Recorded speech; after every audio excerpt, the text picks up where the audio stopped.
Back in action here with the Divine League after We Love Soulbert handedly take care of the death cards in game number 1 here. And we are already live and going right through game number 2 draft here. The big thing to look out for off the bat, though, Spooky Mars, is the death cards have swapped to that blue side. So what do we think that coveted B1 pick is going to be from the side? Well, I'm going to tell you right now, they're looking to take stuff away from We Love Soulbert. I wouldn't be surprised if they maybe tried to take away some of their more successful tools. We saw Viego and Ari both go absolutely massive. They do choose to ban away the Rel. They're tired of that, not dealing with it anymore. But it's really hard for me to say that they're going to take away things like the Ezreal or the Cassante, or I'm sorry, the Ornn, because they just... The top lane just stalemated and really didn't do a whole lot. That wasn't a big proponent of Soulbert's victory. It was just how well they were able to snowball. And, well, it's going to be Renekton. Yeah, they're saving you from the snooze fest again there, guys. They are going to put some action in the top lane. B1 Renekton going to be picked up here for the death cards. It's interesting, though, Dobbymon, they're still pretty harshly targeting Birdo through the draft here. Same two bans. The remain is that Xin Zhao and that J4. Yeah, I think it's completely weird that they'd ban J4, especially since Soulbert banned the Poppy first. First picking Renekton seems like they're playing themselves. There's just so many good things that play into a Renekton. While, yes, it is a safe blind pick, but to blue one it, like, I don't think it has that much priority ever. But I really don't understand what they're trying to do with it. But Soulbert just running it back, grabbing the Ari, they're not fixing what's not broken, and it looks like they're gonna run it back with the same composition as best as possible. Run it back turbo. Yeah, it's weird to see the Xin Zhao ban, even though they just got smurfed on by Viego. Fair point, but we do get another unique champion as the death cards are going to continue rolling out, and they're interestingly, this is really intriguing. How it's really rare you see the solo lanes as the first 2 picks in any draft, albeit a blue side draft. But the freshly buffed Akali is going to be picked up here, as well as the answer to the Ari. Spooky, how you feel about that? Just giving a bit more roamability for the death cards in that early game. I mean, on one hand, I like the idea of switching up your strategy a little bit, right? Game 1, what you were going for, it really wasn't working. So let's try something new. Game 2, let's try to roam around a little bit. Thing is, this Akali really relies on kind of being able to snowball. And we did not see any success in that regard in game number 1. Now, it's a new draft. Walking into it with a little bit more aggression, it looks like. They're going to have to be very proactive, though. And in game 1, that was a bit of an issue for them. Every time they tried to make a play, they got stopped. In the early game, they tried to have Pierce Blade roaming around to make plays. That didn't go anywhere. It's a little bit risky, but it does have payoffs.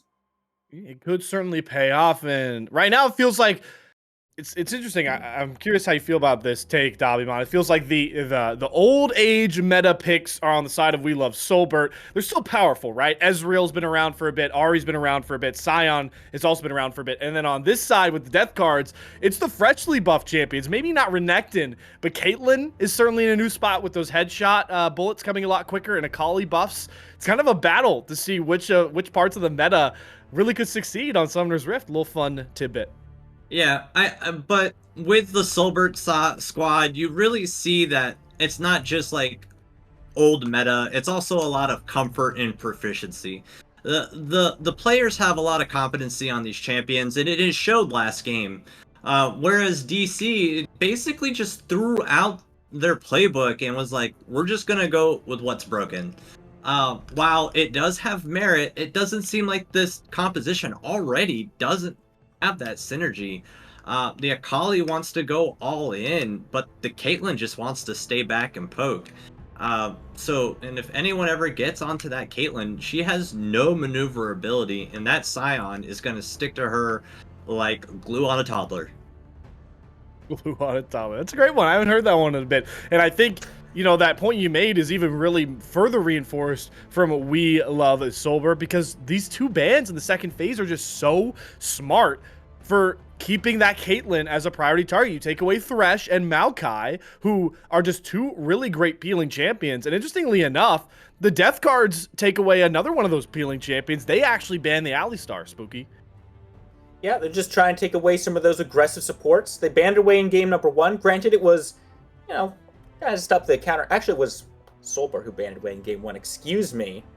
So I'm not really sure what the plan is here from Death Cards. I think if they wanted to facilitate this dive composition with this Akali, with this Renekton, Alistar would have been a really good one to put there. Instead, they ban it away. They don't want to see it maybe disrupting their dive, and it's probably the thinking process there. Instead, they go to this Ivern.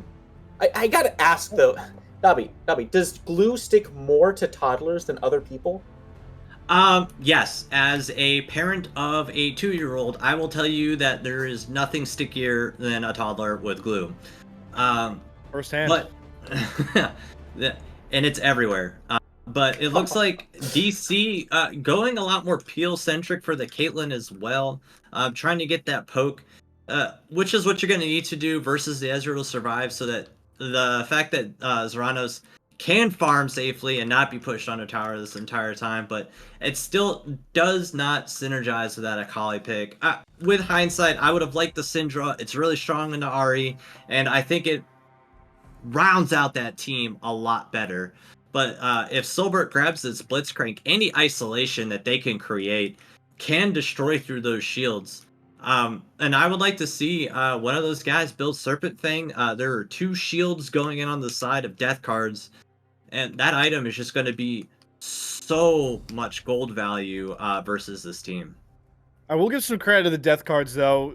They double down with those shields, the double shields, because they recognize maybe nobody can realistically build Serpent's Fang. It's not like if you had like a J-Seer or like a real lethality built champion, Serpent's Fang would be, absolutely glorious. Maybe the level of glue for a toddler in their eyes, right? They love glue. Those assassins love Serpent's Fang, but Ezreal does not love Serpent's Fang. Wukong even less, Spooky. So gotta give some credit over the Death Cards for recognizing that, hey, these shields, they're not gonna have a traditional counter. Yeah, this is an interesting draft from Death Cards.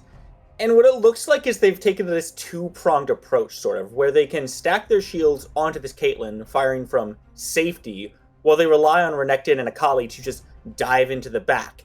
And it creates this 2-headed dragon almost, where Soulbert has to look over here, there's an Akali trying to kill our backline, but hey, the Caitlyn over there is also shooting at them because she just has dumb range right now. So the question is, where do we look? Who do you focus first? And I guess that may be Death Card's ticket to victory if they can find it. It's kind of going to be like a battle of chaos in those team fights, right, Dobby? It's like Akali, Renekton are going to be jumping on everybody in the back line, but then if you're the Death Cards, you got to worry about unstoppable onslaught. You got to worry about a cyclone from a Wukong. If these fights goes traditional 5v5, good luck to Spooky to calling them. Yeah, right. My partner here is going to have a tough time ahead of them, but I think it might be a lot less harder than you think, because that Scion is just going to be eating Caitlyn, and that Ivern Karma isn't going to do enough damage. So hopefully they can keep her alive long enough, but with the all-in potential that they do have, and being able to isolate if they are able to get a good Q off of that Blitzcrank, is going to spell doom for the Death Cards. But and if they're able to just get rid of Akali, there is no more magic damage threats on that side. And the Wukong has that armor shred to deal with the Renekton with his empowered Q.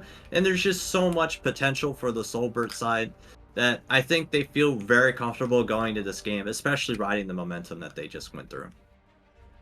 Yeah, and that's another factor that comes into it, right? Is we get to see, it's really a good early test for how the season could go on for a team like the Death Cards. And something I preach a lot is like resiliency is such a big factor, especially once we get, if you get that far as the Death Cards. Best of 5s are a thing in Divine, folks. So you need to be able to have that goldfish memory, get rid of a bad loss in game 1. And that's what we saw last Divine split. There were reverse sweeps in the lower finals that was an 0-2 back to 3-2. And if you can do something like that, you have a lot more power in the season. And this could be an early indicator for the Death Cards to show something like that, Spooky.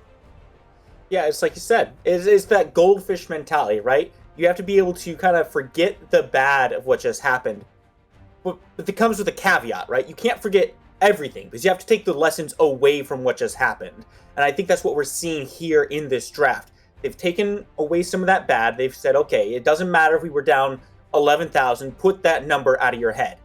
Remember what was going wrong, what worked for us, what didn't work, okay? Well, stalemating top lane didn't work so well. Let's put something more aggressive up there. Let's try to actually fight and see if we can find a lead on this map, because we saw Soulbert likes to pay some attention down to that bot side. They're going to 4-man dive over there. So get something stronger up on the other side. Make something happen. Give yourselves the ability to make a play and put pressure on the map. I love this adaptation. Well, certainly, speaking of adaptations, I kind of want to ask you, Dobby, is the big stats guy, you know, the big brain behind a lot of champions. Build path-wise, Caitlyn has seen a resurgence in a certain different adaptation, you know, that more lethality kind of build. Do you think that's something we might see come out here for Zeranos? I think that it would be a disservice to his team if he goes lethality, just because you have the tankiness of a Scion. Lethality will not work into something that beefy. You're going to need the pen, yes, but the LDR more so than the desk blade. And being able to crit and do as much as you possibly can with those headshots, I believe will benefit her more. Yes, she could poke out the Ezreal and Ahri, but as we saw last game, Zeranos wasn't really good at the poking part of the Kai'Sa build, which was more or less the entire reason it was picked, as it was the only AP threat. But I think the normal crit build with Kraken is their key to success in that Caitlyn. That Ivern is just going to put in so much peel to keep her up, and with that Ardent Sensor that they're going to be building, you want to be able to maximize that damage that she can output. Well, we're going to see some maximizing damage in the top lane as well. Not a grabs fight. Spooky. Makes a lot of sense, though. The Renekton, you want to be that big-time carry. You want to be soaking up as much, not only damage, but health regen in the middle of a fight. Conqueror going to help a lot. Oh, for sure. And it should help in this lane phase as well, taking these trades against the Scion. Now, the question is, how much success can you actually find in your early fights against the Scion, right? Just because of the passive. Sure, you can get the kill on him, but he's going to go ahead and res. He's going to go ahead and keep hitting the minion wave. So, obviously, you can see that they want to do a lot of fighting. I love that adaptation. But it's a matter of where can you take those fights? How can you time it so that the Scion isn't still just getting farmed for free off of it? It's a delicate dance. But if they can time it right, if they can find those opportunities and transition that to the mid game, I think Death Cards have a much better shot in these fights going forward. And speaking of dances, you know, these two junglers, how they path and play early. Dobby, it's like the waltz on one hand versus the polka, just completely different ideologies. Yeah, but I favor the waltzing of Wukong.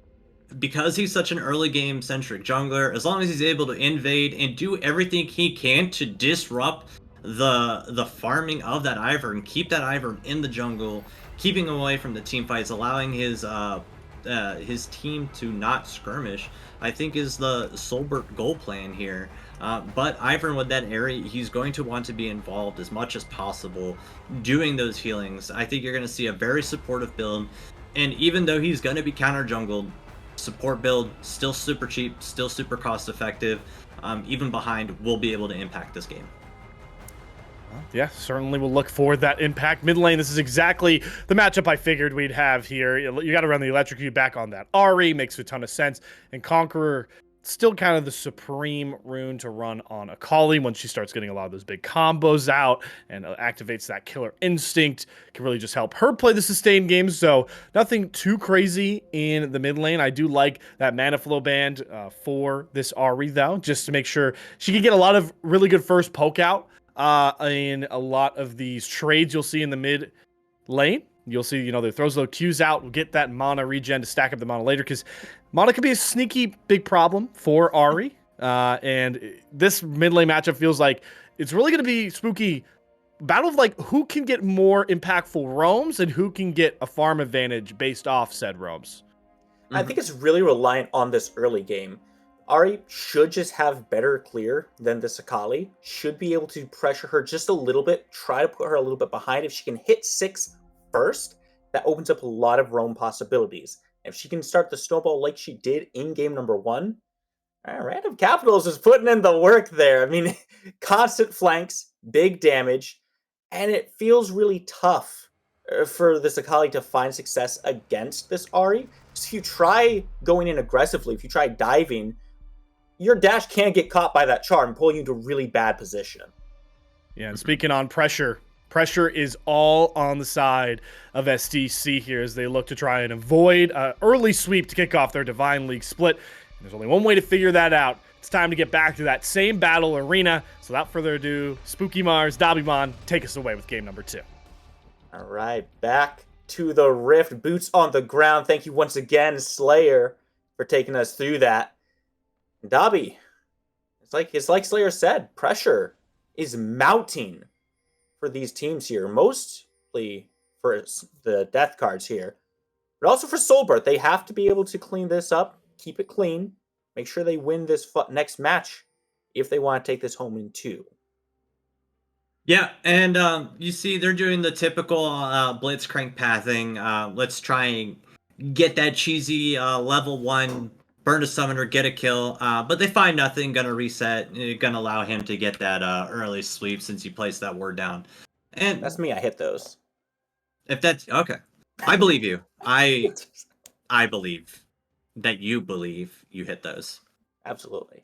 Yeah, but right now, SDC is still trying to keep up that stack just in case there is a late invade, which was a possibility, but they're going top side, and it looks like we're going to get a top to bottom clear for the side of Lexus, which is this game is a complete reversal of how he played game 1, which was I want to be the carry. I'm going to do everything I can to get everyone ahead. This game definitely the more supportive style, enabling his team to do the carrying for him. He really just kind of said, you know what, guys, do it yourselves. I'm tired of getting invaded like this. Just do something in the lanes. And I like this switch up. You saw how effectively Soulbert was able to shut that down. So you have to try something different. However, my eyes go once again towards this bot lane, specifically Toy on this Blitzcrank. Now, normally I'd say, up in this level of competition, it's a lot harder to find those hooks. It's a lot harder to find those isolated targets. But Soulbert was finding isolated targets all throughout game number 1. Death Guards have to have a lot better positioning going forward if they want to avoid this Blitzcrank. Yeah, they were just split constantly, not working together as a unit, and it definitely bit them in the tuchus, because the fact that they only got 3 kills and they were only Toy on the support is pretty devastating for Death Card there. Yeah, it seems that Toy maybe has decided no more deaths for me. Now I'm just going to fight when I've isolated a target in its entirety. I'll have to see how that goes as the game goes on, though. I'd expect more aggression being paid down towards that bot lane. Alright, some trades kind of happening across the board. You can see how much more aggressive this competition has become from Death Cards, whether it's from Starry looking to trade with Inmate, or even Shredman already trying to look for some of those kind of trades in the mid. There's still some fighting spirit left in this team. Yeah, and this is really good for them too. In game 1, they had no priority in any of their lanes, and now you see the early gank. Ignite comes down onto Toy. He burns the flash, but rooted down is the first blood going the way of Zeranos. The headshot comes in, but down on the top lane, no response just yet. Yeah, but you see that Starry, or at least someone on the side of Death Card, pinging where Birdo was or anticipated him to be. Especially since we saw that Lexus was able to immediately go in and get that kill, secure that scuttle, and it seems like Birdo trying to do the same thing on this side as well. Oh, you can't get away with it. You can't just let him back there. Oh, he gets away with it. Lexus just backs right under Toy's nose there. Looking over at this bot lane a little bit more, Pierce Blade against Soulbert on this Ezreal. seems to be a lot more successful, able to force out these essence fluxes a lot more consistently. Shredman, where's the hook? He's good for now. Yeah, really good being able to dodge out of it. Toy already moving around, trying to impact the map a little bit more. Now, the complete opposite side, Toy is the one getting behind, while Pierceblade is staying ahead, getting that level advantage, and Soulbert, while on that Ezreal, is a safer to farm. Big flash comes out from Starry up at the top lane. Flash for flash. Gives him a second kill down in the bot lane. Dive comes through. Soulbert tries to essence flux back, but it's not enough. Oh my goodness, will the minions kill him? No, the health pot is ticking, and Pierceblade still alive. I don't think they're getting there nearly in time. Zeranos has to execute. There's a shutdown! Oh my god, Pierceblade still in the area. He gets shot and execute. Tragic for Death Card. Yeah, I don't know what Zeranos is doing. I don't think he counted right on that 8 seconds to stall it out there for that execute. Giving Soulbert a shutdown for free is not the answer to winning this game. But overall, really good there. 2 kills on the Zeranos here of the early game. They already have more kills at 5 minutes than the same amount of kills at 5 minutes than they did the entire last game. So obviously what they're doing now is working for them. And it's looking a lot better here. This aggression is paying off. But Soulbert is, a scaling team. We saw them scale last game very effectively. They're team fighters, if nothing else. Once the grouping starts, that's where their biggest strengths seem to shine. So the question becomes, how much can Death Cards push this before that point arrives? How much of a lead can they accrue before they start having to take on the full unit of Soulbert? I think they have a pretty good chance at this because Daisy makes this 5v6. And Daisy's just really annoying to deal with around objectives because do you burn your smite to kill Daisy or do you save it to secure that objective? And it's a difficult choice to make, especially if your health bar is blinking, but all this priority, all this priority they have in the side lanes is really strong on the side of Death Card. And you see that like Lexus feels safe to invade here. Now, looking at potential collapse here. Random Capitals is looking for a rotation. I haven't find anything just yet, though. Just all quiet on the Western Front for now. Soulbert does a Mystic shot out. Doesn't even crack the shield. This Karma is really presenting a problem for We Love Soulbert right now. Yeah. And here we are fighting over scuttle control. Oh, big pull, burns the flash, but straight into Birdo. Here comes Daisy, up and down. Rooted is Birdo. He's got nowhere to go. Zeranos picks up that kill, but it's a 1-for-1. Random Capitals does get the Ivern, so it's jungle for jungle on both sides. Yeah, jungle for jungle, but Zeranos able to get that buff. No, I guess the buff didn't transfer. Excuse me, but it looks like Shredman here going for the dive. Dive comes in, Toy very low, knockup is good, but Shredman still going in, finds 2, it's a big kill onto Toy, Soulbert very low, but he is safe, he gets out of dodge, gets the reset off. Yeah, being able to burn that flash with that execute, very good on the side of Shredman, but what's weird about it is that even with that dive, Random Capitals is still ahead in the mid lane. And you're down 25 CS. It's the same amount of kills.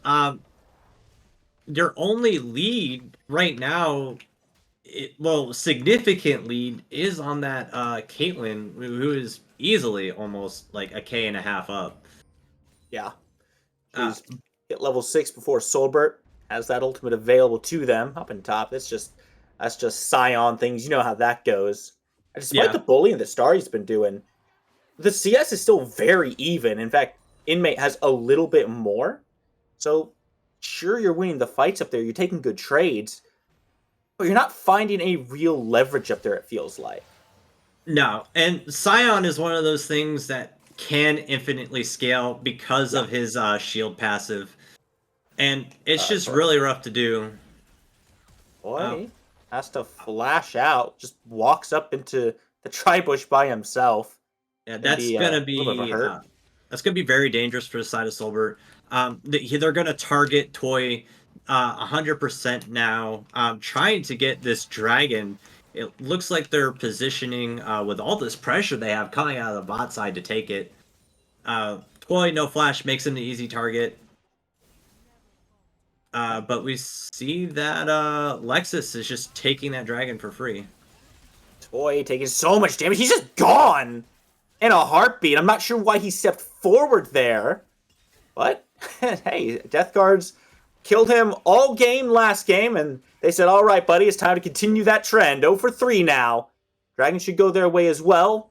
Did trade off the Herald for it, so it's not all doom and gloom just yet, but I gotta wonder how much more Soulbert can take. Well, Toy's playing like the way I play solo queue, win one, lose one. So, well, let's see if the rest of the team can carry him through and change their name to We Love Toy.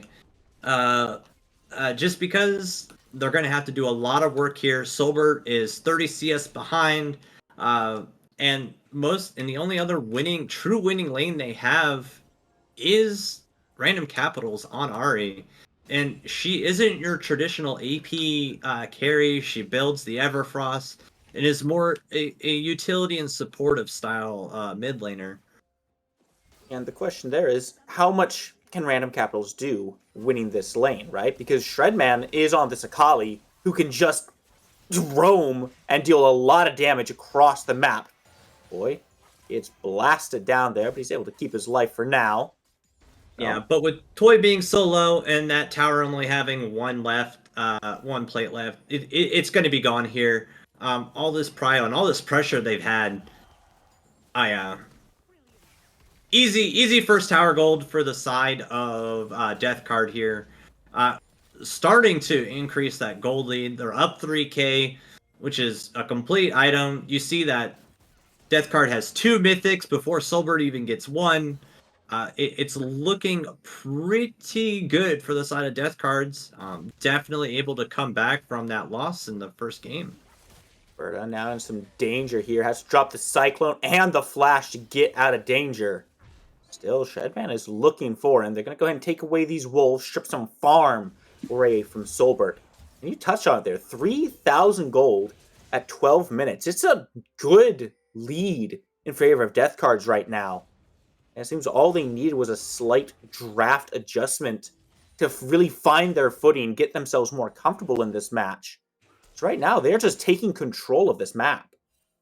Yeah, but what they lack in a lead right now, they still have the Blitzcrank. Even if you miss the first 20 pills, that one pull in late game can turn the tide of the entire team fight. They are looking for it right now. Teleport comes in from Random Capitals. Does find the hook onto Lexus and burns him down in an instant. Now looking to maybe collapse on another target here. Starry being looked at by Random Capitals.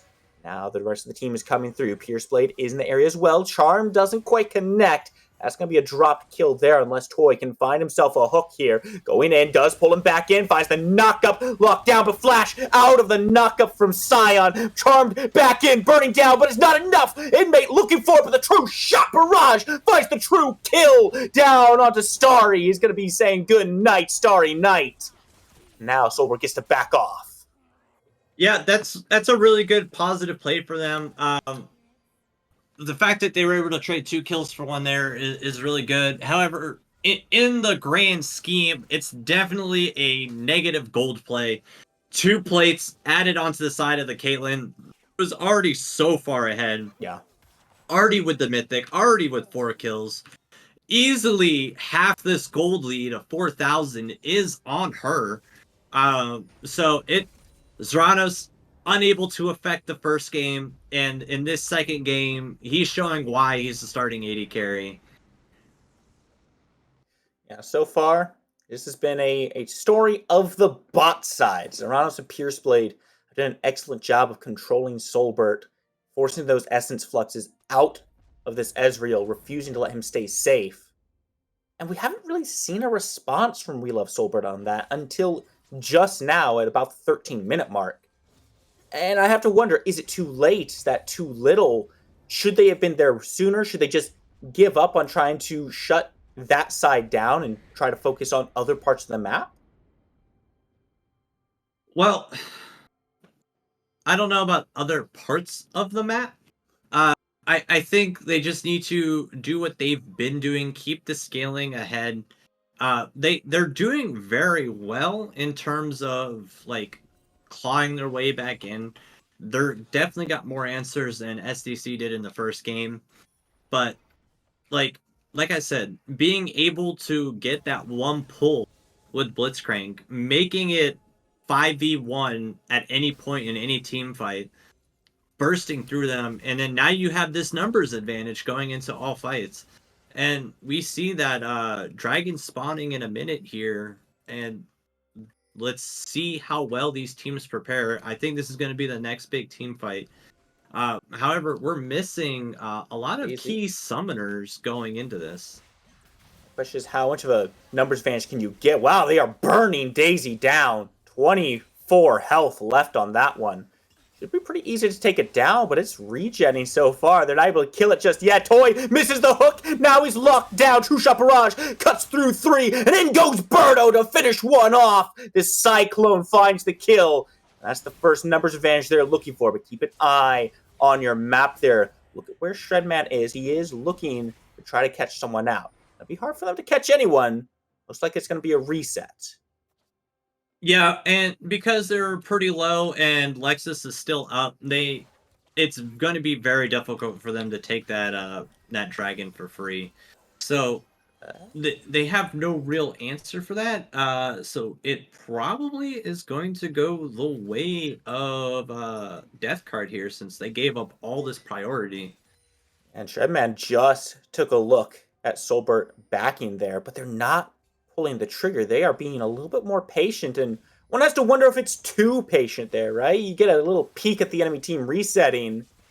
Now they do go ahead and start this one up, and still Soulbert is not on their way. Dragon under half, and this one just looks free. Yeah, like you have to be very cognizant of what's happening, and the fact that Inmate is staying top, you have to trade something, right? Yeah. And him getting this tower is going to be a slow mover, so taking that dragon for free is very good for them. Getting that early dragon stacking, and then just moving to the top side, and it looks like they're going to be trying to make this Rift Herald play, just because they have all this extra prio, and they see Soulbert bot side. There are still multiple members of Soulbert here. They have to be careful. Could be a 6v4 with Daisy coming down. It doesn't look like Soulbert wants to take this fight whatsoever. They're going to go ahead and give that one up. And they've got nothing from this, Dobby, right? They start up the Rift Herald. You could tell it was chasing Birdo around. They try to push that top lane tower down. They do not get it. This has been a big goal swing, and it's just Soulbert kind of sitting back and watching it happen. Yeah, I mean, they aren't being as proactive in answering these, but it was a 4K gold lead before that mid-team skirmish, and now they're only sitting 2K behind.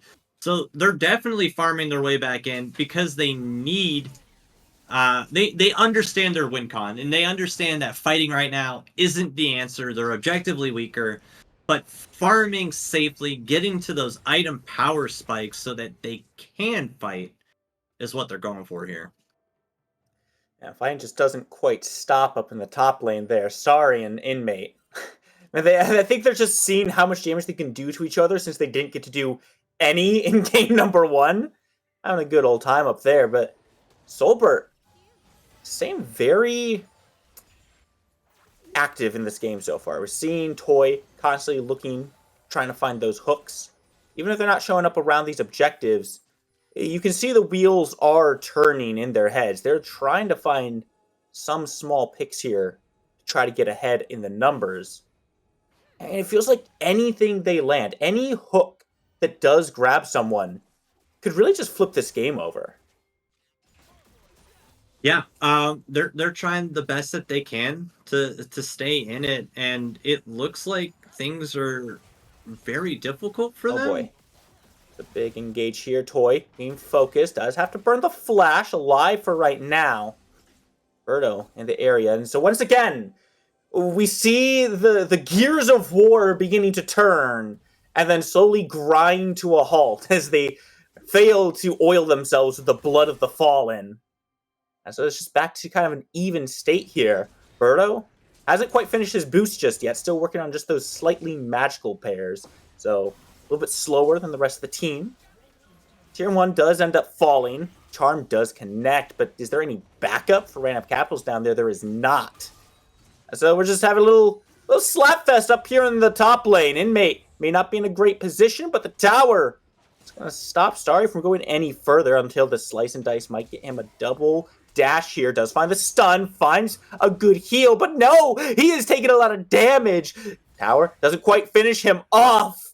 Inmate somehow still alive as well. Dobby, what's it going to take to kill someone in this game? This might be it. It looks like it's coming right here.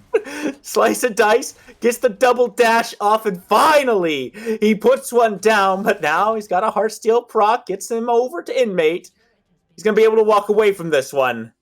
That took a while. Yeah, because it took so long and everyone was focused on that side of the map, Random Capitals was able to secure that tower in the bot side, getting himself some nice local gold. I think they recognize that he is going to be their win con as Toy just sacrifices himself once again for free. Yes.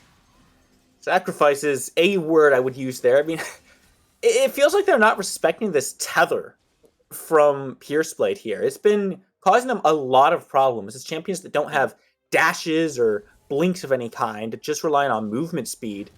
It's incredibly hard to break that before the root comes through. Yeah. And if they get rooted, we've seen the results. They just die. Yeah, I see what they want to do with the Moby boots and try and get around it, but they're just not utilizing that very well. So hopefully as the game moves later, they switch to Merc Treads just so you can survive that a little bit more. But I think Toy thinks Pierceblade is Santa Claus because he's trying to give himself away for free here every fight. Do you give yourself to Santa Claus for free? Like what? Toys and Santa Claus, man. That's the closest I can get to a good pun. We're gonna leave the implications on the floor on that one here. As the dragon does spawn in. Inmate being tethered, goes for the unstoppable onslaught, does connect onto Zeranos, puts a lot of damage down. He doesn't have any backup just yet. Birdo comes in, finds the Cyclone, but in the back, the Akali has found a double kill. There is no duo lane now for We Love Soulbert. They have to do it without Soulbert, and no, the Charm cannot shred the Shred Man. It's an ace, sealed by Starry. Death cards, they are back in this match.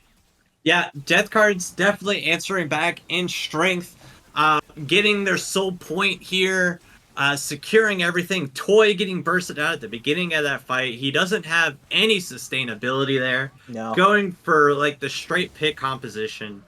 But I think he's only landed like 2 good hooks this entire game. And outside of that, like there's no prio for these dragons.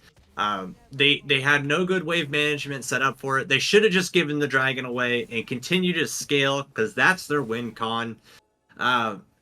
They just have no answer right now to the death cards, but scaling is the name of the game. You already got 300 extra health on the side of the Scion. You have the ability to scale through the Ezreal, but there's just so much shields, so much sustain, so much survive that it's almost impossible to get through it to secure a kill. And we've been seeing that in every team fight since the redemption. Yeah. So far, gold lead has extended to about 6,000. Not game over, but definitely quite significant. Playing a heavy impact in these fights every time these two teams clash right now. And it feels like Soulbert just needs to get some farm online. They've got to find some way to keep themselves relevant.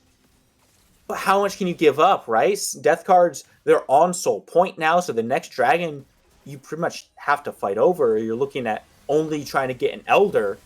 Flash is forced by Toy. But still, this is not a winning fight for them. No, but being able to get Nexus's flash there is really good. That's a almost 4.5 minute cooldown. Toy's pull is at 15 seconds. Very good trade if they're able to capitalize on it once again. But it looks like Nexus is just ready to fight. And Daisy comes through, looking to lead the charge. Toy already half health. What just happened to him there? Inmate trying to find a way out, but keep an eye on Shredman, looking for the loop, trying to cut off the escape path here. Ends up falling back. It's Baron in the eyes of Death Cards now. Still, Soulbert hasn't fallen. They still have room to step forward. I believe Death Card needs to turn here. Just secure the kill. There's no reason to worry about the 50-50. Daisy getting melted down. Starry coming in. Toy is the target, and Shredman finds him. Killing spree already. Take a look now. Starry diving on in, looking for a little bit more, putting the damage out. It's a triple kill for Shredman. Just cuts through them all. What can you do? How can you stop this Akali Soulbert? We love you, but you can do nothing. You have to run.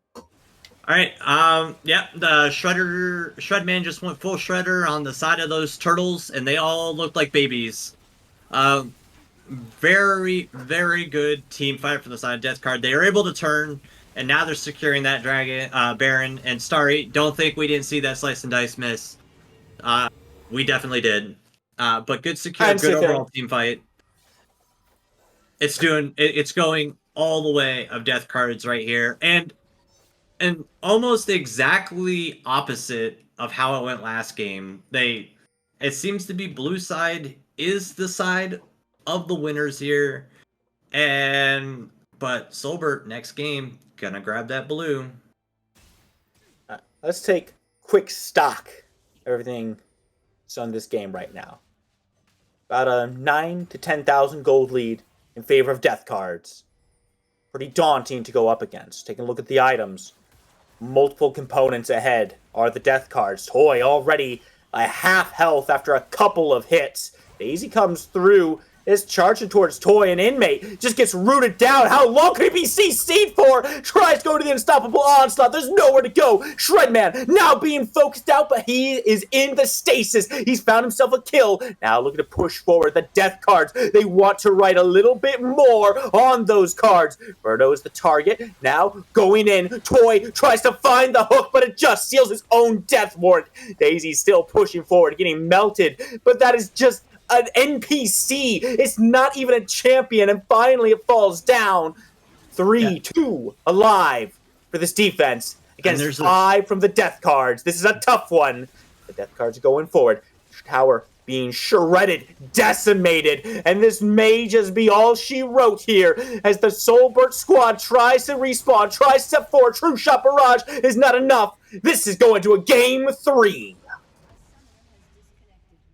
Yep, no matter which way you pull it, Spooky is wrong. There will be no 2-0 today. But here we go, bringing back Slayer in onto the analyst desk, and let's go over that game too. I just love the fact that, there's so many ways to take in that game. And Dobby immediately goes for his co-caster's throat. There can't be a 2-0. Spooky is wrong. That's what's most important here. But I think the overall point, you did highlight the most important thing, right? Which is we are going the distance. It is going to be a 3-game series like you kind of wanted. Maybe Spooky didn't want, but kind of a part of you, Spooky, based off the matchup, you got to feel like going the distance with these two teams, everything around them. It feels great. Listen, I'm always excited for a 3-game set, right? I love seeing this. I don't love being wrong, but hey, that's why I'm doing the play-by-play and not the analysis, right? It's Dobby's job to be right. All right, fair enough. Right. You're just calling what's in front of you. You don't have any brain function. Play-by-plays don't think. They just talk. It is turned off. Well, certainly Death Cards turned their brain on, figuratively, for this game number 2. And Dobby, you gotta give them a lot of credit for going back to the lane where they struggled most in game 1 to find most of their early game success. Yeah, absolutely. It looked really good there, being able to safely farm, not being pushed in. And they kind of played into their strengths with being able to just push, pressure, make sure that Israel is alone because they know that Toy is going to roam. That is the power blitzcrank going to it. And Lexus trusting his team, switching to a supportive style, and letting them do what needs to be done. So there's not this fight for resources. Being able to funnel more of that into Zeranos, I think, is definitely the smart call here. However, I think Soulbert needs to look back at this draft and get rid of that Ivern. That thing was just so oppressive in this game, and without that in there, I think they can win this game. Yeah, because Spooky for a bit there, the mid game, this pick comp that We Love Soulbert put together was kind of finding its mark, mainly because what I felt like was those Ivern and Karma shields that were going to be so deadly and were once we got further in that game. They weren't necessarily online because a lot of the gold wasn't in the Ivern and Karma. This game wasn't exactly a complete blowout like game number 1 was. It didn't start that way, and I think a lot of that was that when Toy was finding those hooks, he was actually finding the Ivern. He was taking one of those shields out of the equation to allow his team to actually do a little bit more damage to those squishies. As things went on, he was able to land a lot less hooks. I just don't think this Blitzcrank really facilitated the playstyle that Soulbert actually succeeded with. I think if they picked something that was able to engage a little bit more aggressively rather than trying to isolate a target, things might have gone a little bit better for them if they maybe tried to prioritize the Alistair a little bit more. But overall, it is what it is, and it's just a few more lessons for the next game. Yeah, don't look at the banned Alistar. Yeah. That was second ban phase. They could have prioritized they last it picked earlier. Blitzcrank. Yeah. Why'd they do that? That's fair. It's very hard and difficult, especially to go into it. I think what they should have done was prioritize a support in the R4 pick, giving the counter pick to the jungle, and I think that would have been a lot better. Or just grabbing the Ivern in itself, right? Because we saw how strong it was. But being able to see that these two shielding champions come out, and we talked about it in pregame, there's not a good champion here that can build Serpent's Fang, but there are good jungles that can utilize that weapon effectively. And if they had that in the R5, I think they would have had a lot more answers into the Ivern Karma, but we just didn't get to see it here. One of those champions could have been the Graves that Lexus actually played in game number 1. A big fan of Serpent's Fang. But, you know, we talked about the goldfish mentality. It's got to be on the side of We Love Soulbert now as they are looking to try and close this thing out. One of these two teams is going to go into the next week 1-0. The other punching themselves after taking one of the games and falling short. To figure that all out, we're going to go to one more intermission with Game 3 draft on the other side.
We're back from the shortest break possible here on the Divine League broadcast this week because both these teams are tenaciously hungry to get into game number 3. We're already going through the draft, guys, and We Love Soulbert on the blue side. It's undefeated in this series so far, and another priority ban, Spooky. They take away that Caitlyn from the death cards.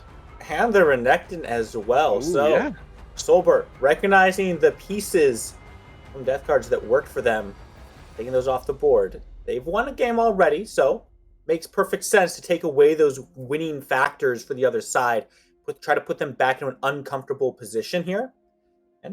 I like this strategy. Try to get Soulbert a better matchup in this lane. They don't have that Rel either. That's also banned away. So the question is, who do they prioritize? Do they go back to that Ezreal, which we've seen them so heavily focus so far? No. It's Ashe. Ash. They I pull think away. Ash is so strong here. An extremely strong and comfortable pick. Definitely priority worthy as the blue one. However, the only thing I don't really like about this is Ivern's still up, and we just saw how Lexus was so clean on that. And if I'm on the side of Death Card, I'm prioritizing that pick right now, using it to facilitate the team. And I don't think the Renekton was the problem, but it looks like they're going to answer with the Ziggs bot lane. Yeah, does give them the flexibility too if they want to throw a wrench in the draft, try to catch We Love Soulbert off a bit. You would assume, like you heard Dobby say, you are wanting Ziggs. It's usually meaning you're throwing him the bottom lane. And yeah, okay, thanks guys. Yeah, I had a whole point there. Death cards, man. You're done with that now. No, they're done with that. They're running the Ari. So, but interestingly enough, though, it's not Random Capital Spooky Mars that's playing Ari. It's 3 straight Ari games in this series. Or wait, no, it's not. It's 3 straight banner picks Aris in this. Oh, it is. I'm totally switching things up. Regardless, different player helming Ari. Yeah, I like this because it acts as kind of a fourth ban for the death cards. They've recognized that Random Capitals is very good on it, likes to pick a lot. So if you're also comfortable with on it, just go ahead and take it for yourselves. Pull it off the board. It is a little bit telling that they decided to take both Ziggs and Ari back to back. Doesn't really leave you any flex room between those two, but maybe we see the crazy Ari support come out. Hopefully not. Yeah, hopefully not. I was really hoping that, like, if they wanted the Ari, they should have just R1'd them and then go for that jungle pick there, making them feel a little weird, because that Ziggs isn't a contested pick, right? It is ban worthy on the side of DC, but you can R3 that easily, give the opportunity for WLS to not know where you're going with this pick. But I don't know. Knowing that the RE is going mid leaves the ability for Random Capitals to grab anything he wants, and it looks like he's going in with the Nico. Pretty strong pick as well, but it looks like We Love Soulbert, by all accords, are looking to spread out and potentially play for picks here. You have the Enchanted Crystallized Arrow, and you have Nocturne knocking the lights out and jumping across about a fourth of the map whenever he wants onto a priority target.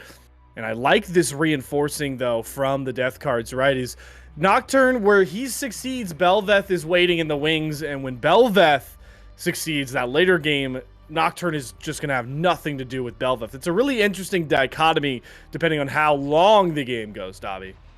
Yeah, it's basically the Void versus the Shadow Isle here, and I think it's really powerful for the Nocturne early, like you said, getting that level 6 spike early, being able to go for it. But as the game goes on, that Belveth does become a terror. But right now, the strength of the Soulbert team is that pick, and because Ziggs is one of those champions that likes to be alone bot side, they're definitely going to prioritize Zanara here, and anything to get him behind and allow Soulbert to stay ahead and carry. And they have the utility to do it so far, and with any support that comes in, it's going to accent the Ashe, and then they can go any top lane here as well. But it looks like a Mumu Ziggs in the bot lane, not exactly the most synergistic, but very annoying once that 6 is unlocked. Wow, that is a really interesting bottom lane combination. You gotta feel like, Spooky, that SDC really are just sacking a lot of early game pressure to play later, especially now with their bottom lane they've crafted. Yeah, I mean, Belveth takes a while to get online. Mumu and Ziggs, they'll have some good clear pressure. They'll be able to push some waves, but if you're going to be stepping that far up against something like this Nocturne, it's a little bit risky. Ashe can really catch people out of position, cut off those escape paths with just the perma slows. I can see what they're trying to go for. They want to get on those towers. They want to be able to push them down, use the passive from Ziggs and the satchel charge. But you gotta wonder how much risk you're gonna put yourselves in for that. Also, is Nocturne from the Shadow Isles now, Dobby? I thought he was just a dream guy. I thought he was just like a dream demon. See, I don't know, but he is spooky looking like the rest of them. He looks nothing like and me. I'm looking at both your hair right now, and there's a nice wave to each. So, Oh my god. Okay, all right.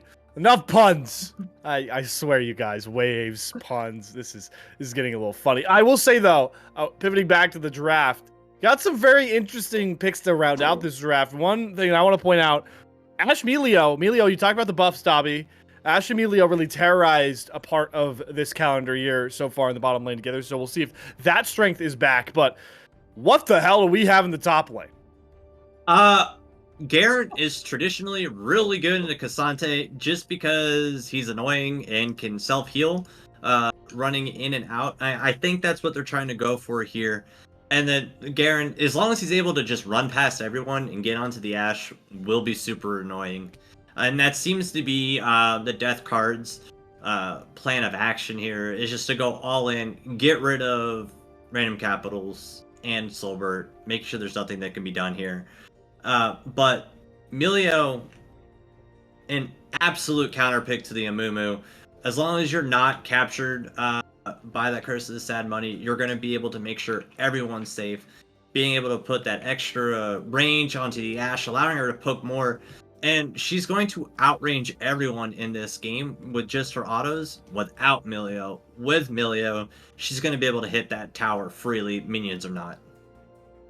That's a really good point to bring up, right? Because part of how We Love Soulbert want to play this game is zoning off of this kind of dive that's going to come across from a Garen running at you and a Mumu trying to get in, like you mentioned, a Belveth getting on top of champions as well, all with Ahri dashing around behind them. And it's going to be interesting to see how We Love Soulbert play this, Spooky, because as much as they can play back, they've also drafted pretty harshly to go for picks. Yeah, between the Nocturne and the Ashe and the Cassante, they're definitely looking to be pretty aggressive with those. I think they're going to struggle, though, a little bit to get this Cassante active, specifically because he's going against this Garen, who not only has the healing to keep him sustained in that top lane, but the silence really hurts Cassante in those trades because he's a very ability-based character. If you can just take those away, what's Cassante really going to do to you? So if you've got Inmate getting a lead up there against this Cassante, and you're putting attention down towards this bot lane from this Belveth, trying to use the pressure to get those towers down early, Death Guards do have a really good way to facilitate some early pressure and get themselves an early lead going. And if they do that, I just don't see how this pick style from Soulbert is going to pay off. Great point to raise there, and it brings up another one, Dobby, that I want to ask you about, because it's now 2 games straight where early game, the subheading under early game has just been bottom lane, right? We've talked in 2 straight games where both of these teams have succeeded very harshly through bottom lane. But for once now, the Death Cards, they have a matchup that is really favorable the top side. Yeah, it does provide a lot of utility to go top a lot more, just to get the Garen ahead, because it's such a favorable matchup for him. But you also have a lot of good jungle mid proximity with WLS's side there. And getting that Nico ahead and keeping that Ahri behind will be detrimental for the side of Death Cards, because that Nico is going to answer everything that Amumu can do and more, because she's building damage. And the fact that she can lock down everyone while Amumu tries to lock them down, and Emilio able to, like, CC can cleanse everyone. I think team fights are going to be extremely difficult with how SSC wants to play him because of that Emilio pick. Cassante able to just be able to, like, make it a 4v4, and that's kind of what he wants to do anyway, because Nico shines in those fights. But like I said, that Garen running into that backline, ignoring everyone, isn't what you want. You probably don't have all the damage to deal with them later as the game goes on. So Cassante isolating Garen, yes, you might sacrifice yourself, but If the only person alive at the end of that fight is Garen, this is a huge net win for WLS. Yeah, it's interesting because you bring up the fact that both these comps have like, it feels like 4 champions want to do one thing, and then there's like an outlier. For WLS, it's Nocturne, because I feel like everybody else can kind of play for Peel, can kind of play like team fight style fighting. Nocturne is kind of just like that single target pick champion, and it could get caught jumping too far forward with Paranoia and get blown up. On the other side, the Death Cards, they're playing for big 5v5 fights with everybody except Garen. I could very realistically see this Garen run Hullbreaker and just try and side lane. Yeah, you could say ugh all you want, but it works a lot, and it's the reason Garen has been sticking around in the meta for these counters and kind of just play away from the team. And it's really interesting that we get fighting styles on both teams for game number 3. But the real most important question I have for both of you, and we'll start with you, Spooky. How many times is somebody gonna get jebaited by Nico posing as a minion? I mean, at this level, hopefully only like maybe twice at the most, right? You got to be counting the minions at this point and trying to figure out where this Nico is. It's not a hard thing to do once you catch on to the trick.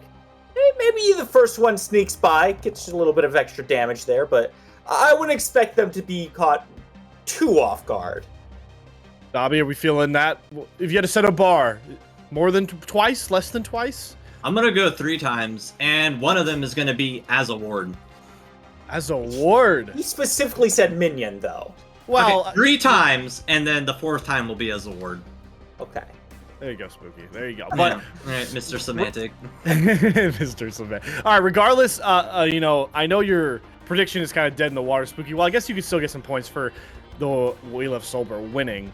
But based off these comps, I feel like this is the hardest game to grade who you think is going to win from a pure draft standpoint. Dobby, I'll start with you. Where's your head at? Because this game could go like 18 different directions in my mind. Yeah, I think from draft side, I think Death Card has the better draft overall because of that Garen being able to just build Hullbreaker and ignore everyone. And there's not really a good answer for him on the side of Soulbert.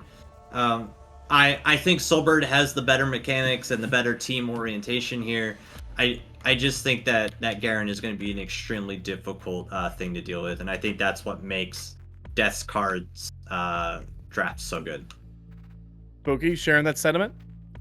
See, this is the thing I love about being play-by-play instead of analysis here, right? Because you guys look at this, see 18 different ways you can take this game. I look at it, I see 2 different ways this game can go. Either Soulbert wins or Death Card wins, right? I'm looking at the draft here, and my heart is still with Soulbert. I think they are just a better unit that didn't really come together and come online in game number 2. They were just kept too far apart during that game. They weren't really playing their normal style.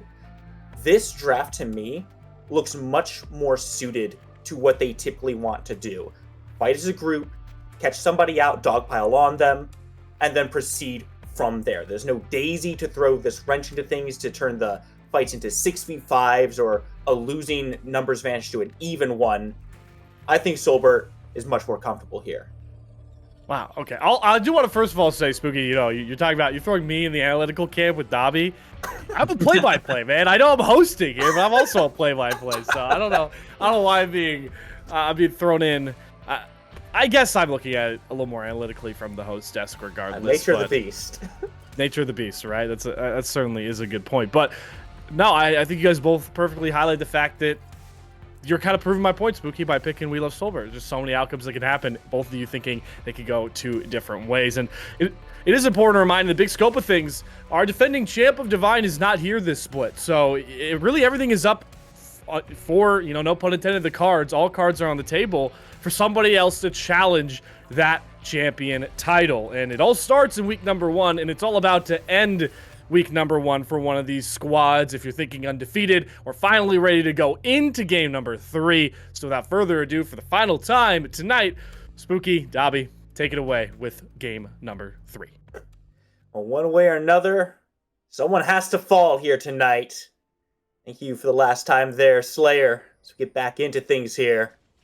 You gotta feel that the pressure is mounting for both these squads, right? Sure, it's only week 1. They're already on game 3, 1-1. staring each other down, former champions from the previous division, both of them. Dobby, I don't think anyone's willing to back down from this one here. Yeah, and I think this game is going to be pretty slow, just because it is game point for the series. So you're going to see a lot slower pacing, a little bit less mistakes, and a lot more caution until one team just starts to go away with it, and then the aggression is going to be turned on. It's going to be very fast. I just think this is going so well. In terms of just like the hype of the series. Such a stomp game one, such a very good game two answer. And just like Slayer was saying, all cards are on the table. Are they gonna get that winning hand, or are they gonna grab that death card? Well, hopefully for the death cards, those are one and the same for them. You gotta wonder how this early game is gonna go, because it's been pretty much the key point of both games so far. Grandman already taking a little bit of poke there from Toy on that Melio.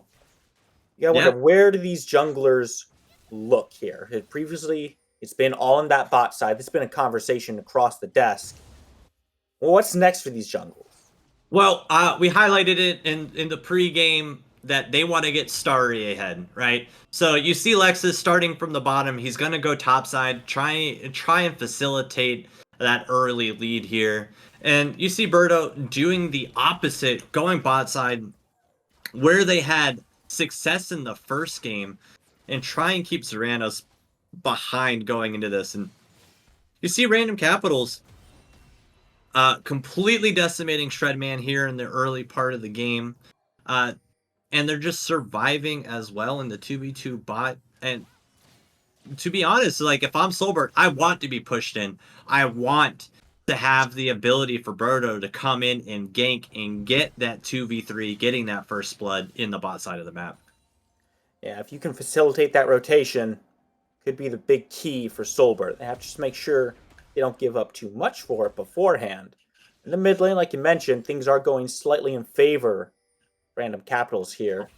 Random Capitals got to do 10 burpees now. Toy. Miss Cannon, 10 burpees.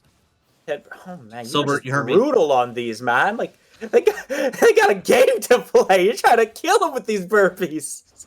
It's all they already got stuff. 5 enemies. You try to add a 6th one in here. Well, they had a 6-1 last game versus that Daisy. True. So if they hit all those cannons, they wouldn't have a game 3. I mean, I don't know if that's exactly true there, Dobby, but I guess there's one way to find out whether that holds water or not. Take a look at those jungles. Both have rotated to their gank sides here. Lexus in the area up top. Birdo looking down bot side, both being patient. But Lexus looks like he's trying to take the initiative here. Backs off. If I'm Soulbert, I'm going to be trying and bait that Pierce Blade Q, come on all in so that we can get that Nocturne. And it looks like in the bot side, Birdo going for Pierce Blade. There's not a lot of ways for him to get out. Yeah, good fear pushes Pierce Blade back towards the enemy. And there is first blood. Soulbert picks that one up. Nicely done. Clinical, really, coming out from Birdo. As like you said, it's a slower pace. That gank felt very methodical. It was just a stroll in, find the fear, and push him back. Yeah, and it's also really good that Inmate had that ward topside, saw that Lexus was up there. This also allowed Birdo the freedom of movement to go bot, knowing there wasn't going to be anyone to answer the gank. And that ward also saved Inmate's life, keeping Starry out of it as well. But they need to make another play. It looks like we're going to get one mid lane versus Shredman.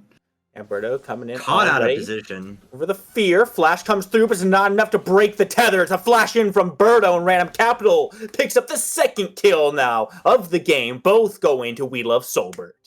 Yeah, this is very bad on the side of SDC. Like, they picked this Ari to get it away from Random Capitals. He was so oppressive on it in the first 2 games.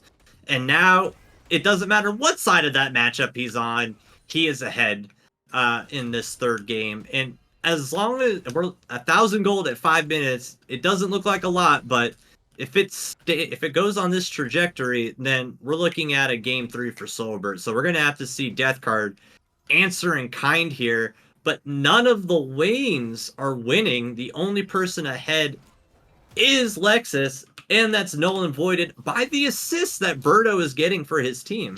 Yeah. And it's like you said, right? 1,000 gold. Oh, that's no big deal. Oh, wait, it's 5 minutes. That's that's a little bit much for so early in the game. Now, granted, that does mean there's plenty of time for them to recover it, but they have to be proactive about it. Lexus looking for the invade. Boys in the area. Random Capitals also here. So 3v2 around these Raptors. A few of them stolen away, but not able to finish the camp. So not able to secure all the gold of that. Lexus has to limp back to his own jungle. Yeah, and they have no prio on the bot side to allow Zaranis to roam. Even with that free time in the bot side, he's still behind. So there's no ability for them to get this early dragon here either. Like we're going, it's going to be really slow here for the side of SDC. And we don't want to see a slow burn for them. We want to see some fight back. We want to see some action. So let's get some aggression. Hopefully we'll get that at level 6. Zaranos is almost there, but so is Soulbert, and that pick potential of Ashe is just extremely powerful. And Birdo, once again in this bot side. Not looking for a gank this time. No, they're too far pushed in for that one. May open up a dragon possibility. Not 6 just yet. But we are 6 in the top side, so and with Lexus hovering up there, maybe we'll see some action as this Rift Herald spawns in the next minute. It's entirely possible. Nice fight, Fat Wave, but there's still both sums up there. I think early game I'm going to have it. Oh, beautiful Cassante ult. Yeah, Starry takes a lot of damage, but gets pulled back in. That's the kill. Third one now for We Love Soulbert. Lexus, in the meantime, has invaded that blue buff, stolen that one away, while Birdo has been in base resetting. So, they don't return a kill, but they do take some farm away from We Love Soulbert. It's not a ton, but it's something to get them on the map. And for a champion like this Belveth, who takes a while to get online, it feels like maybe that's all they can really do. Yeah, but she is slow to scale, and that is why it's not a contested pick anymore. It is, and it hasn't been meta in well over a year since she was released, and it shows why. Yeah, I think the last time she was actually like pick or ban was last Worlds. And it was mainly just Aloya, and he lost to NA a lot. And time really does fly. I can't believe that much time has passed already. Speaking of time flying, now 8.5 minutes into this game. And on one hand, it's been, somewhat quiet. Haven't seen any big skirmishes happening. On the other hand, that is because We Love Soulbert has been quietly accumulating a 2,000 gold lead. 3 kills up on their opponents right now. Now, Banishos comes in, but nearsighted Paranoia has been activated. Not looking to engage. Yes, he is. Going all the way in onto Pierce Blade Force. So the flash, Crystal Arrow doesn't quite connect. That's going to stop this fight from going too much further there. Yeah, the Herald has spawned. Yeah, but that Herald has spawned. There's still no flash on the Amumu. He just burned his flash, and there's still no flash on that Ahri. I saw what they were trying to do there. Use the Paranoia to make sure that no one knew that Ashe ult was coming in. He hit a field goal. Not necessarily the worst, just worth no points. Even though the score's 3-0 for all you football fans. But Garen, no summoners. Very difficult to get away from here. Starry should be dead to rights. However, he does have a little bit of movement speed. It's going to be a tough chase here. Starry is taking him for a ride. Finally goes down, but take a look at the rest of death cards. They're rotating down to that dragon, trying to take something for Starry's sacrifice, and it looks like they're going to get it too. Yeah, this is a very good cross-map play. There's 4 top. We saw that the summoner was burned. The smite was burned on Starry. Like, that's pretty worth, right? Starry, not ahead, not the carry, not the win con. Just being able to get that early dragon. If anything, it stalls the game out longer, allowing you guys to scale back in. But Toy alone in the bot side. He's in some trouble here. Does flash away from Lexus after the dash in. Lexus takes some damage there. There's rotation coming through. Meanwhile, top side has a little bit of skirmish. So far, no one's able to secure any of the damage. No kills roll through off of that. And so We Love Soulbert maintains all 4 of them now. Yeah, but Random Capital's TP was interrupted there by Shredman. Definitely saved his bot lane there. That Pop Blossom would have devastated SDC underneath that tower. So really good awareness to help his team out, making sure that, yes, while there was nothing gained from the dive except Poise Flash, making sure none of them lost their lives either. So overall, very good situational awareness. Oh my goodness, that's a big ult coming out from Starry. You try to take that fight, Inmate, you're going to be sent to the death row. Nicely done there. A little bit aggressive, did take a tower shot. But it just shows you just how much We Love Soulbert is feeling this right now. Yeah, they thought with the lead he's built, being the kill ahead, knowing that he could take that risk. And honestly, I think he just wanted his mythic faster. So he was like, there's no faster way to get back to base than to reset Garen's gold. That's one way to look at it. It does open up this invade for Lexus as well, though. They take a little bit more off that kill. Try to find as much as they can.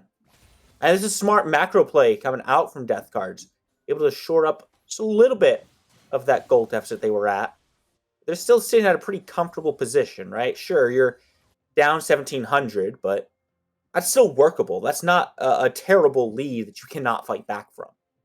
Right. And I think right here we need to see a lot more pick potential coming out of these two compositions. That's where their strengths lie. So whoever can find first inside their jungles or on those rotations will help a lot.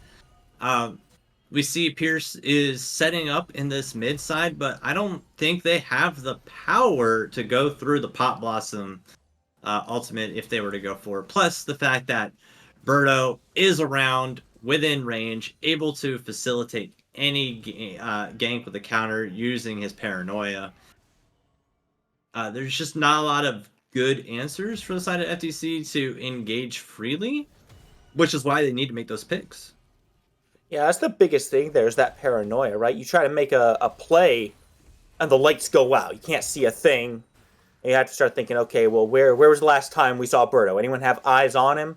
No. Okay, back off. Play is ruined now. It's such a powerful tool at their disposal, and it really makes vision important for Death Cards. Not because they can all counter the ult, but they have to know where Birdo is so that when those lights do go out, they can make the right judgment call of whether to continue or not. Yeah, something I tell my teams versus junglers like that is we should always be asking, where's the jungler? And if you have to ask, where's the jungler, you have to play like he's right next to you. Right. So they just need to respect it a little bit more. I think they're going to get a lot of strength from these picks. And I think that's what's going to help them. And with the fact that Birdo is now back, this is the small window they have to make a play. Yeah, the question is, do they know that Birdo has backed? Because even if they don't, they're going to make this play. Pop Blossom comes through, doesn't quite connect. The Banish Toss comes in right afterwards. No paranoia just yet. Now, Random Capital's trying to get his way out. The lights go down. There's no engagement from We Love Soulbert. Yeah, that's kills now. Big misplay from Soulbert. Choi holding on to that, holding on to his ultimate for that long. The Breath of Life would have been so useful in keeping them alive. And then Birdo should have also used it. Yes, you're not going to go in, but just having the fact that they can't see be so good. This gives SDC all this priority in the mid and bot side right now. Zeranos has been pushing unabated. There's no mid laner, and there's not a lot of vision either. Oh, Toy about to get caught out here. Zig's bomb comes through. Shredman gets the kill on that one. Should set up for that dragon now. Inmate trying to put some pressure onto Starry in the meantime, see if he can trade something back there. Multiple ultimates being down for We Love Soulbert. Yeah, I don't know that there's really much they can do with this dragon now. No, I think what they need to do is go topside, get the kill on the Starry, and then maneuver into that Rift Herald. Um, I think that'll help open up the map, and Ooh. Hey, finally gets the kill on that one. Starry goes down. Inmate finds the trade-off. But can they get a tower out of that? That's the real question. Can they get more than just the kill? Unless Shredman TP's up there, I think that's turret for Inmate with that Demolish, which is very good. Getting that first tower gold onto him is definitely going to be very, very beneficial, especially when answering that Garen, who is going to be a split push threat. So any gold to get you to answer that will be very good for them. Tower, kill, Rift Herald. A couple objectives go their way, but Soulbert now in some danger down this bot lane. Flashes away, stays alive. Can he get away from Lexus right now? Keep an eye. Serranos also on the way. Toy is here, and Lexus should be backing off. Soulbert stays alive. I think that's really good flash from him. A little bit of misplay from Lexus as they go into it. And it seems like we're going to be getting a nice little team fight here in the bot side of the map. Birdo should be moving down there soon as they get that prio in the mid lane, because he can get down there fast with Paranoia. Well, Crystal Arrow comes through, connects onto Lexus, but there's no follow-up. He's just stunned down. And first, the Sad Mummy comes through. Pop Blossom catches one, but you have to get back out. Serranos goes down, trades the life. Here comes the Paranoia, but goes into stasis. One falls, a second falls. Now it's just Lexus. Can you drive away? Fear is good, but still going into the channel. Death is nigh, and it's a double kill for Birdo. Finally, they clean it up. It's a little bit of an extended engagement, but it's a 4 for 2. That was so clean for the side of Soulbert. Yes, they traded their carries for it, but Birdo able to clean up, and because he was able to get that prio mid and allowed for Inmate to get that second turret as well, funneling more gold onto him. You see that he is over 1,000 gold ahead onto that Garen, and he's just doing so much work getting these leads ahead. We're at almost 4,000 gold on the side of Soulbert, and we're at 17 minutes. We got the next dragon coming up in 2.5. Baron coming up in 2. There's just so much potential for Soulbert right now, and while they are trading 2 for 4, 1 for 2, it is looking to be a lot better for them. And you have the ability now to get 4 Ocean Soul Dragons on your side. And if you're able to Dragon stack into this, even if this game goes late, 4 of those suckers plus Soul, you're going to be unkillable. Yeah, Dragon stacking is a powerful tool. And this one could be big for We Love Soulbert, but they have to actually get to those objectives, Dobby. That's the one thing we haven't really seen. We haven't seen them contest around them. Yes, they've gotten the Heralds. Yes, they've taken some fights, gotten some good picks. But when it comes to grouping around the objective fights, Soulbert's been very quiet. Maybe just waiting to extend their lead a little bit further. Have to wonder how long they can wait before they start doing that. Well, it's difficult, right? Because the longer the Zig stays in it, the stronger he's going to become. Right. And that's the last thing you want to deal with. But the Serranos on Ziggs has been not ineffective, but hasn't affected the map state at all in any way, shape, or form. We're at almost 20 minutes. There's no tower taken. And why pick Ziggs if you're not going to push towers, right? He's landed maybe 1 ultimate in the multitude of team fights that we had. And the last one that he was a part of, he died. So he needs to get his head in the game, able to survive a little bit more, understand he's not the front line, but there's just so much pick potential to take him out of every team fight that as long as Soulbert is able to maintain that game plan, SDC is going to be playing 4v5 for the majority of these fights. Yeah, it's a tough tightrope, really, to walk here. Serranos has to be able to find value on the Ziggs. He wants to step forward and push down some of these towers, but there's a Nocturne in the game, man. He can come from anywhere, and there could be an enchanted Crystal Arrow following it up. That is a long time to just be locked down with an assassin right on top of you. And because he used that stopwatch in the last engagement, he has even less safety now. So it's a question of how much can he do, as we see a couple ultimates You get burned there. Boy has to burn Yeah, his. but the fact that Toy doesn't have his ultimate means there's a lot of room for a gauge here as we go for this dragon. And this is sole point for SDC. And this is a very important one to grab.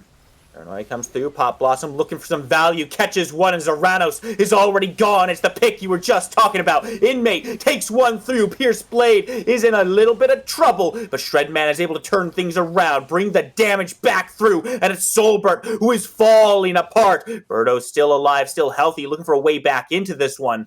He's been drawn out, and there's no way back to that dragon. This one goes the way of SDC. Yeah, that was a great team fight for Death Cards there. Able to, one, re-engage effectively. That stopwatch from Pierce was so influential into that team fight because he was so low, and what could have been a 2-for-3 or a 3-for-3 ended up being a 3-for-1 and a dragon secure. So very good overall. It is now their sole point. And we see that the Belvath, she's pretty much online now, and as long as she's able to stay alive in these team fights with her E, things are going to go very smoothly for her the longer this fight goes on. It just felt so forced from a Soulbert, right? Because yeah, you see the ultimate come out from Toy. Okay, that's not available. This fight's going to be a little bit tougher. And then you see the Crystal Arrow completely whiff. Okay, well, that found no value. And still the call is to make the full-on engagement down to ultimates, 2 massive ultimates for their team fight, and it just doesn't work out. It feels like Soulbert's just trying to push a little bit too hard, and Toy way out of position here. Can't step up to that. Paranoia does come through. We're looking now at Lexus, but he doesn't find it. Again, the Crystal Arrow goes wide. The Pop Blossom finds it, but now Random Capital's all by himself. Can you get to your mid laner? Flash comes through. Unstoppable comes through Inmate, but he cannot find the last shots. Double kill for Soulbert. Finally, the answer back they're looking for. Yeah, it seems weird that they're fighting for that. Sorry? Wait, Starry? Oh my god, that's so much damage, but now he's feared, now he's caught, and there's nowhere to go. Yeah, Sweet Prince goes back into that night. It's so awkward to see Death Cards go for that fight. What are they fighting for? There's nothing up except that Baron, and it wasn't even like they're not set up for Baron. They have no vision like they did around the dragon, so it looked like they were just fighting to fight because they caught Toy. But Soulbert immediately answered back, made sure that they were punished. So much was burned on the side, like so many summoners were burned on the side of SDC there. And they lost out on that. Like what lead they just gained from getting that third dragon was null and voided by that skirmish overall. They do still have the stats. Yeah, they do have the dragon stacks, but we see Baron next objective on the plate here for at least the next 3 minutes. So we should be seeing some vision priority, some roaming, and seeing if we can't get a death bush or 2 and picking off some individuals. However, we need to be very wary. Toy has been walking around alone a lot out. Yeah. Go. And Toy's been getting picked quite frequently, but now Birdo looking for a pick of his own, going on to Zeranos. Big Mega Inferno Death Bomb doesn't quite find the damage they're looking for. Birdo finds the Unstoppable, but now he has to try to find his way on out of this fight. The rest of the SDC is turning around on him, trying to find this one. Red Man gonna be catching him here. Looks for the spell shield. Doesn't quite find anything to go off of here. He's just stalling for time. He's a dead man walking. But how much time can you buy? Not a whole lot. Towers all still stand. Soulbert not able to capitalize. Yeah. Well, it's very dangerous there because with Birdo dead for the next 30 seconds, Baron is on the map here. However, it is still pretty early. He's going to have a quick return timer. His paranoia is already almost up again. So maybe they just settle for some towers here. It's just very... It's very hectic. You see this game, like, Soulbert has this lead, but they're behind the entire time, and it's really awkward to see how they plan on executing. it's the gold versus the momentum, right? Sure, they are controlling things in the gold department, but play on field, like movement on map, momentum of fights, it's all on the side of SDC. Soulbert's able to find some successes. They're finding some good picks, but they're not able to really turn that into too much more. They're not finding the stuff after the stuff. Then sure, you can get as many kills as you want, but if that doesn't translate to objectives, well, what are the kills even doing for you? Yeah. And right now it's pretty big. We got 30 seconds until the next dragon. We see all this priority going to the bot side of the map. Even on the side of SDC's top, they have prio there. So you got all this pressure coming in. Paranoia stars. Crystal Arrow does finally find what could be a big Pop Blossom. Takes one down. Inmate in this fight is still alive, but he gets burst down by Zeranos. It's a double kill for Starry. He starts running through this fight, finally forced back, and somehow only one has fallen for the side of SDC. Starry flashes right back in, finds the silence, but he's going to fall down to the tower, but that doesn't matter. The shutdowns are rolling through, and it's Lexus who gets the kills. It's an ace for SDC, and the tower falls. Yeah, this is a big team fight for them. They were going, they survived the initial engage. Everything that Soulbert wanted to do did not go over well. Random Capitals was bursted extremely fast. Yes, Shredman did negative damage, but Belvath, she's online now with an Ocean Soul. Going to be nigh unkillable. We got a lot of work to do on the side of Soulbert if they want to win this game. Man, Ocean Soul on top of Garen healing, and we already saw him just run through that fight. It was talked about pre-game on the desk there, how Starry will be able to just kind of run through things and get on Soulbert. We saw that in action right there in that fight, and there wasn't an answer from Soulbert. Inmate tried to dive and got blown up immediately. So it feels like they're just trying the same things, and it's not working. This pick composition isn't flowing the way they want it to. But what do? Is there room to flex to anything else? Do they have a plan B? I don't know if Soulbert has an answer to this. They have no priority in these lanes anymore. They have no vision going anywhere, and Baron being started up here, and no one is pinging it. There's no answer. This is going to SDC, and they are going to get their first lead of the game here in Game 3. It'll be a tough look there. This is pretty easily confirmed by SDC. See Soulbert kind of walking around the area. They knew something was up there. They knew where the death cards were. But the simple fact is they couldn't step up into it. Lead has been so far in favor of Soulbert, but it's never been significant enough to actually hand them a team fight victory. It feels like this is the moment that SDC has been waiting for. Yeah, SDZ is looking like the clear-cut favorites to finish this game out. If I am Soulbert, I am going to try and wait for this Elder Dragon to come up in 4 minutes. I'm going to give up a lot of my map, but I don't want to die and lose the game, right? So if I can stall them while waiting for that Elder to pop up, because Baron will be off by then, you can fight for this prio, but... A big fight coming in right now, and already Soulbert is gone from this one. Inmate trying to look for something, but recognizes he has no end to this fight. This is Tower's gone, mid lane likely gone. Birdo being targeted. Able to get his way on out. Lexus, look for the next one here. Charm does catch Inmate. Surrounded. Big shield comes through, but he's all by himself. Ult's trying to go all out, but where is there to go? Just staying in today, buddy. Now the inhibitor's going to fall with 2 dead. Baron around all 5 and minions pushing forward. This is a tough look. 1 tower falls. Nexus exposed at this point, and Starry just spins around on him, dances through them, pushes them back to the fountain, and the death cards seal it in game number 3, just past the 30-minute mark. Well, right there, you just see that Lexus ready to go, fully into it, can play every style, and that game one was an outlier. It wasn't the score of the map, and they answered back in kind with multiple different strategies, whereas we saw Soulbert was just playing on comfort. They didn't want to shake anything up, and it bit them in the butt. Bit them in the butt real good.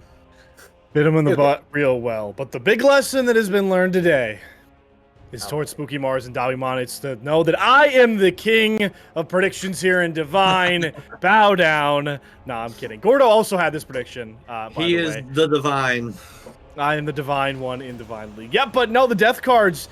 I mean, we talked about how many different outcomes could really play out with this draft, and the big one that kind of big one that kind of played out was don't let this game go on too long, or this comp will just blow up. We love Soulbert, but early on, we're gonna go to our first replay. Spooky Mars, why don't you take us through it? This pick comp that We Love Soulbert set up was really online. Yeah, it looks like they were doing really well in the early game. They were finding their key targets, comboing well with their ults. Crystal Arrow comes through, baiting the team into this dive, and you see the Pop Blossom just do so much damage. Sure, they trade off a life, but Birdo is always in position, waiting in the wings. This is the power of that paranoia. Turns off the lights, immediately disrupts the entire fight, allows him to clean up. And this gave them a really solid lead. This is what was accelerating them. Problem was, Birdo wasn't able to translate it really into any objectives or team fights from there. And it was because of issues in the composition that you guys actually mentioned yourselves. It's a double-edged sword that comes along with Nocturne, right? You can funnel all the gold into him early. He can get a lot of leads, but they fail to translate once you hit certain itemization points for enemy compositions most of the time. Birdo was 4-0-5 at one point and just completely taking over the game, but you guys mentioned on the broadcast, it didn't feel like We Love Soulbert had control over the game once those fights started. And Dabimon, I'll have you take us through this next fight. It's at 26 minutes. It starts how that last replay was, but we're at 26 minutes now, and this SDC comp is too powerful to just pick one off and win. Yeah, even with the fact that they're able to get this pick, they land all the CC, they took out Shreds. He did no damage that entire fight, but it didn't matter. Zeranos was left untouched, and the fact that the Starry on Garen was just doing whatever he wanted to do, and then straight up on the fact that Belvath was able to just sustain through everything. You saw at the end there, full health, no matter what Soulbert was doing, even with their gold lead, even with how they go forward with it. Garen moment. Yep. Garen and then they try to dive right there onto it, and they're able to ace, only trading Starry away. And right there is where everything swings in SDC's favor. They won that team fight. They secured the Dragon Soul. They went right into Baron. And as soon as they got the Baron, they had that final team fight and pushed the end.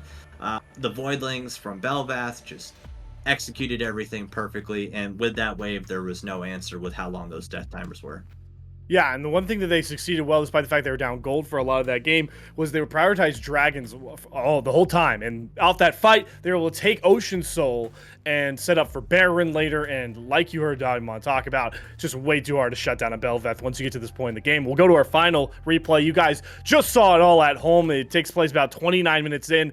This is the power of those Voidlings. This is what happens when you let a Belveth get too far in the scaling department. He just so tanky, doing so much damage. He's able to burn Soulbert right off the gate, and this front line was just way too much to deal with. Starry being a menace, Pierce Blade now tanky enough with all that CC, and Toy had been constantly just berated in the game. That breath of life, that CC cleanse for the rest of your team couldn't really be utilized. And there are the Baron minions. You could see the Voidlings in the background. You could try and do all you want if your inmate is at Cassante, but all of the death cards were on top of them, and they just run down the Nexus with Ocean Soul, Baron. It's too powerful, honestly, regardless of what the composition is that you're looking at, but one with that Belveth, with that Ziggs that can just delete turrets by this point, you had no chance if you were We Love Soulbert, and they do end up falling no matter how much they adore their AD carry here. So the death cards start out not only their Divine League split with a big week one win, but they knock down an opponent that they've been going blow for blow with Spooky Mars for a couple of splits now down in Dominate, really establishing themselves. Yeah, and this is kind of the matchups you expect to see, right? These teams know each other. They've been going at it in the past. They've been in previous divisions together, so they know how each other plays. Death Cards are able to take a step back as Soulbert is gaining their lead and say, okay, guys, listen, we know how this is going to go. This isn't over. Their lead is only 3,000. We see the pick composition they have. We know what their game plan is. And we've been already playing with them 2 games already. Someone's going to overstep, and we're going to punish. Counter-initiate, and they win. That's exactly how they got here to this point with that 1-0 lead, Spooky. But that does, in fact, close our Divine League broadcast out for this week. Dobby, though, I want to get your take. You haven't seen a lot of the rest of the teams, the other 6 teams we have in Divine, but are you feeling like the Death Cards showing that resiliency are already a team to look out for when it comes to playoffs and deep runs? I think Death Card has a pretty good chance of being middle of the pack right now. They're starting against Soulbert, who, and this roster didn't win Dominate last split, right?